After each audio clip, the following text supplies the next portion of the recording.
Hi, I'm Ricky Munday. I'm going to try and climb to the summit of Mount Everest, the highest mountain on earth, to raise money for Finding Your Feet to support amputees.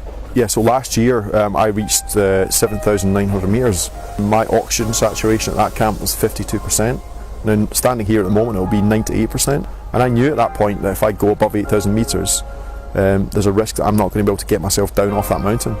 And I didn't want to put my life in someone else's hands, so I turned back. One of the big changes in my life was when I was made redundant, and I was absolutely terrified that that was the end of my career and probably the end of my life, and I got really stressed and anxious. I had to get medical support, I had to see a counsellor just to deal with that anxiety.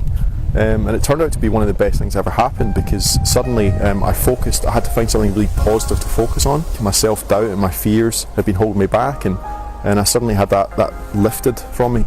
Yeah, I mean, I think there can be few things worse than losing part of your body. I think it must really affect your self-esteem. So last year on Everest, my teammate Mike suffered severe frostbite up at 7,600 metres. He ran out of oxygen. He had to be rescued.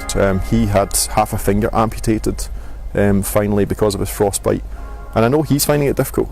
But he's out there again, he's out climbing again. You know, from my own experience of having kind of mental health struggles, reaching out for support is the best thing you can do actually. Social situations can be difficult, I guess, if you've got an amputation.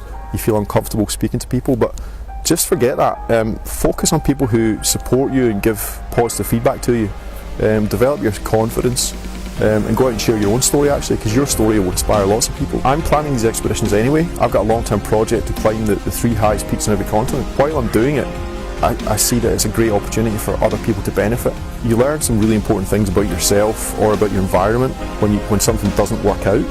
And as long as you can sort of be resilient and take those things positively forward, then I think it's really powerful. And I'd love to take that kind of inspirational message to the top of the world. Oh, that was a hard day, but we made it.